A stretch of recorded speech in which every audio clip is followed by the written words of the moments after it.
করেই তাকে গরু চড়ানো, ছাগল চড়ানো এবং পড়াশোনা সম্বন্ধে তাকে কাউকে চিন্তা ভাবনা করতে দেয়। এটাও সুযোগ ছিল, আজকে সেই সুযোগ এসেছে। তাই তো আজকে আমাদের ছেলেমেয়েরা আজকে অলিম্পিকে খেলছে, আমার আদিবাসী কন্যারা ভারতের প্রতিনিধিত্ব করছে, বিভিন্ন জায়গায় প্রতিযোগিতায় বড় জায়গা দখল করছে। আমরা গর্বিত। খেলাধুলা তো আজকে আমাদের আদিবাসী সমাজের ছেলেমেয়েরা আজকে বড় বড় জায়গায় ন্যাশনাল লেভেলে খেলছে। পড়াশোনা তো তারা, আমাদের অনেক বন্ধু আছে যারা ডাক্তার আছে, অধ্যাপক হয়েছে। আজকে আদিবাসী সমাজ এই বাংলায় পিছিয়ে নেই। আমি তাই বলবো, আজকের এই বিরসা মুন্ডার জন্মদিনে আমাদের সেই শপথ নিতে হবে, আগামী দিনে আরো বেশি করে আমার আদিবাসী সমাজের কথা ভেবে তাদের পাশে দাঁড়াতে হবে।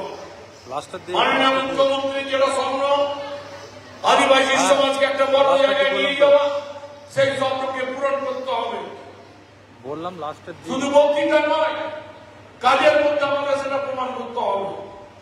আমরা আসুন সবাই একসাথে আমার রাজ্যের জন্য মাননীয় মুখ্যমন্ত্রী জাতীয় শক্তিশালী করি। বাংলায় মাননীয় মুখ্যমন্ত্রী মমতা ব্যানার্জি যতদিন থাকবে, মানুষের উন্নয়ন হবে, গ্রামের উন্নয়ন হবে, রাজ্যের উন্নয়ন হবে, কোন জাতি পিছিয়ে থাকবে না। আমরা সবাই একসাথে কাঁধে কাঁধ মিলিয়ে এই বাংলাকে বড় জায়গায় পৌঁছে দেব। এই কথা বলে আপনাদের সকলকে আমার শ্রদ্ধা, নমস্কার, শুভেচ্ছা জানিয়ে ভালো থাকুন, সুস্থ থাকুন। আমরা আপনাদের পাশে আছি, আগামী দিনেও থাকবো, এই অঙ্গীকার করে আমি আমার বক্তব্য শেষ করছি। নমস্কার, ধন্যবাদ। অসংখ্য ধন্যবাদ বিধায়ক শ্রী কাশাসুদের মশাই। এবার আমরা সম্মানীয় বিধায়ক সাহেবের হাত দিয়ে সাইকেল প্রদান করব। সাইকেল প্রদান করব সম্মানীয় বিধায়ক সাহেবের হাত দিয়ে। আমি ডেকে নিচ্ছি স্টুডেন্টদের মিলি মারান্ডি আর লক্ষ্মীমণি হেমব্রম। বাকিদের নাম আমি ঘোষণা করছি একটু পর। প্রথমে আমরা যেহেতু দুটো সাইকেল বিতরণ করছি, সাইকেল অনেক দেওয়া হবে।